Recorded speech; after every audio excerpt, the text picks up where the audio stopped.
Trump heads to Japan with North Korea on his mind. Honolulu, Reuters. U.S. President Donald Trump heads to Japan on the first stop of his five-nation tour of Asia on Saturday, looking to present a united front with the Japanese against North Korea as tensions run high over Pyongyang's nuclear and missile tests.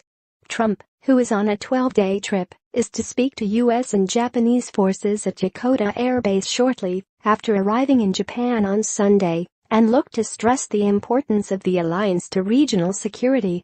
Ballistic missile tests by North Korea, and its sixth and largest nuclear test, in defiance of UN Security Council resolutions, have exacerbated the most critical international challenge of Trump's presidency. Aerial drills conducted over South Korea by two U.S. strategic bombers have raised tensions in recent days. NL-2 and 827p. In a display of golf diplomacy, Trump is to play a round of golf with Japanese Prime Minister Shinzo Abe. The two leaders also played together in Florida earlier this year. Trump will also have a state call with the imperial family at Akasaka Palace during his visit. Abe and Trump will meet families of Japanese citizens abducted by North Korea. Joined by his wife Melania on part of the trip, Trump's tour of Asia is the longest by an American president since George H.W. Bush in 1992. Besides Japan, he will visit South Korea, China, Vietnam and the Philippines. Trump extended the trip by a day on Friday, when he agreed to participate in a summit of East Asian nations in Manila. His trip got off to a colorful start in Hawaii. He was taken by boat out to the USS Arizona Memorial, where lies the World War II ship that was sunk by the Japanese during the Pearl Harbor attack in 1941. The Trumps tossed white flower petals into the waters at the memorial in honor of those who died at Pearl Harbor.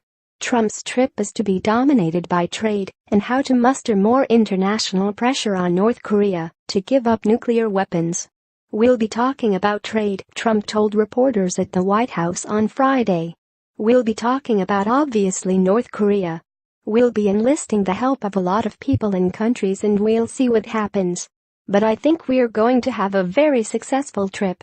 There is a lot of goodwill." Trump has rattled some allies with his vow to totally destroy North Korea if it threatens the United States, and his dismissal of North Korean leader Kim Jong-un as a rocket man on a suicide mission. White House National Security Advisor H.R. McMaster, briefing reporters on Friday, defended Trump's colorful language.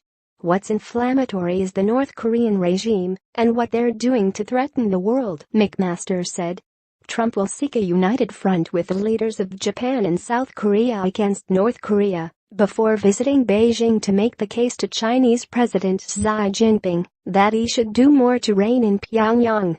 Trade will factor heavily during Trump's trip as he tries to persuade Asian allies to agree to trade policies more favorable to the United States. A centerpiece of the trip will be a visit to the Asia-Pacific Economic Cooperation Summit in Da Nang, Vietnam, where he will deliver a speech in support of a free and open Indo-Pacific region, which is seen as offering a bulwark in response to expansionist Chinese policies. Reporting by Steve Holland, editing by Paul Tate.